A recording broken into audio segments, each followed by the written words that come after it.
Okay, so I finally got this to work. Unfortunately, so I put that cruise RAM into this. I put the cruise RAM into here because that's actually not the right speed. I put the Samsung one in here. Then now this one has the same Samsung single ring stick. Then my virtual is RAM, and then the Rack Maxio RAM, all single channel, same speed, and now it decides to work. I do actually have to configure the time here because it's out of whack. So, all right, it's military time.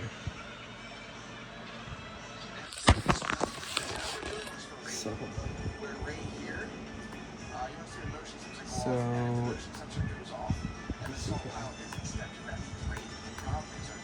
just 1, 2, 3.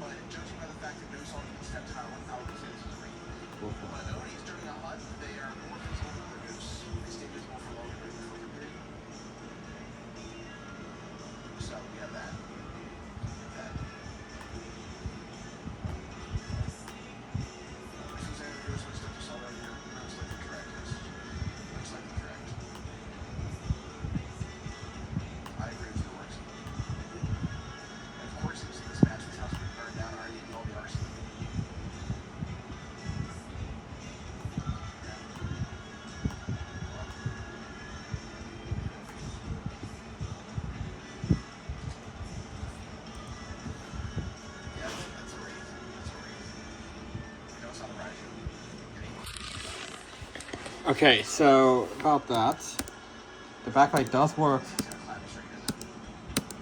Alright, so the only reason I'm in here is because I'm going to be switching out the SSD because the SSD is actually 1 terabyte. So, power.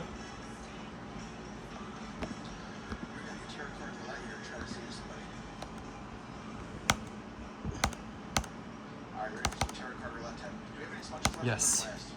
Okay, finally I can disable disable the internal battery. So now we're gonna be. So first, we do need to get. There is screws under here, so we need to open up the RAM door, and then unscrew this. Hold on, let me silence this.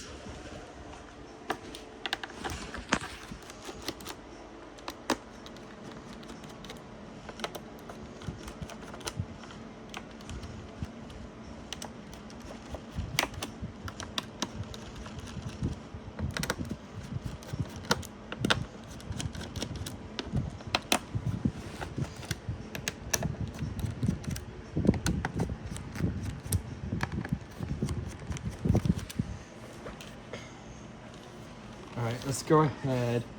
So, this one's got my SK Hynix. PCIe 4, so it works. Comes right off. So, and now I will need something to hold the screws in. At least I have this for a reason.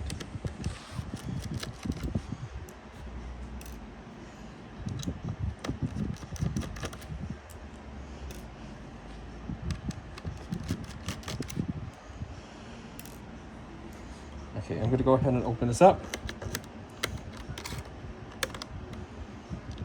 Oh, come on. Whew. There's the SSD.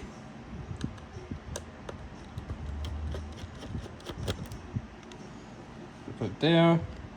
That's the 1 terabyte Crucial. Here comes into the 512 gig SK Hynix. Don't worry, there's a solar pad on the plate here.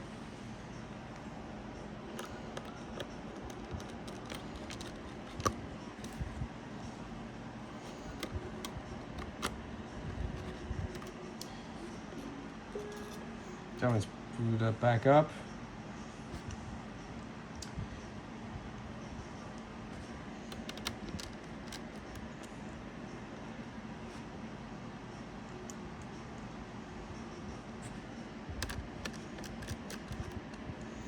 Screw these back in.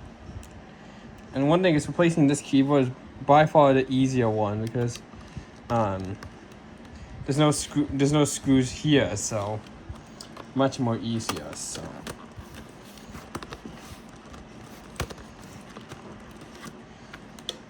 And I believe you can still pop this off, but I'm not going to do that, so.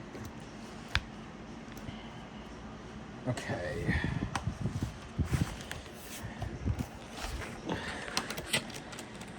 Time to scale everything back. So I finally got this to work, and it's just because the RAM was having issues.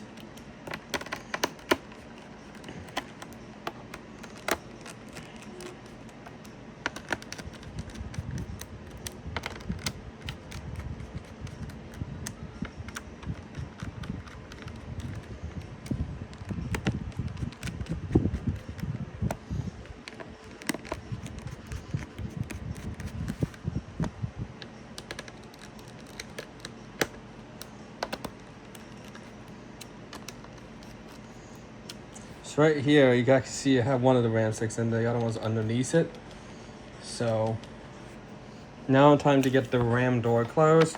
I do like how this has a vent, so it's like for the SSDs in here at least, so.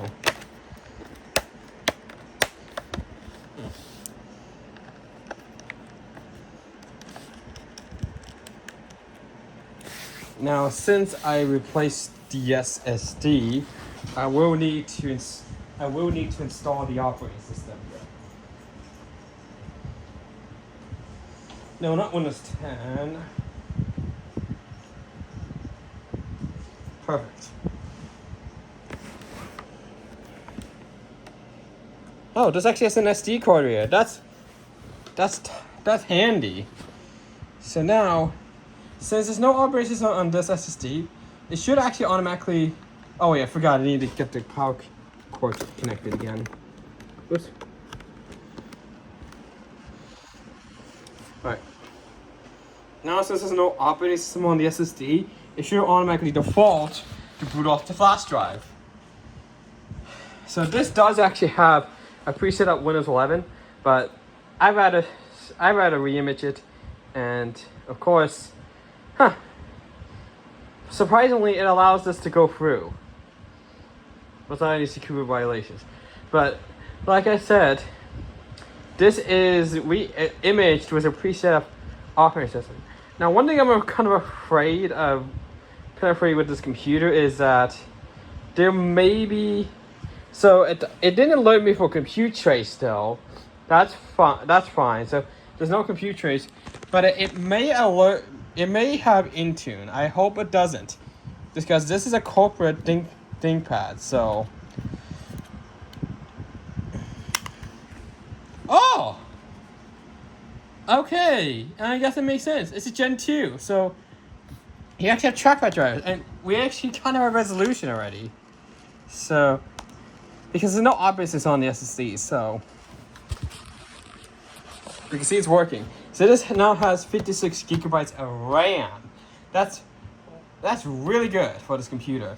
This computer actually has a maximum RAM capacity of, guess this, 128 gigabytes of RAM. You can see that's a lot, and it's because these type of ThinkPads, the P series. I mean, yeah, the P series. These are designed for performance, designed for CAD work. So let's go ahead. I'm only gonna go with Pro this time because I don't think it's an enterprise key inside.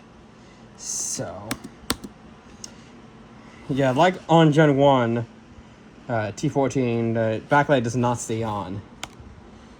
I will activate it later, so.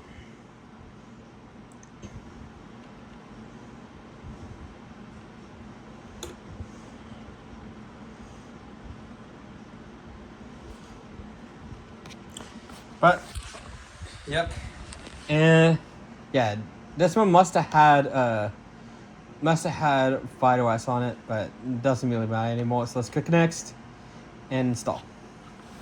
Now I know that putting this here is not the best, so what I can do is that. And I know that I may overheat the laptop, but the laptop lid's closed. It's gonna be cooled down.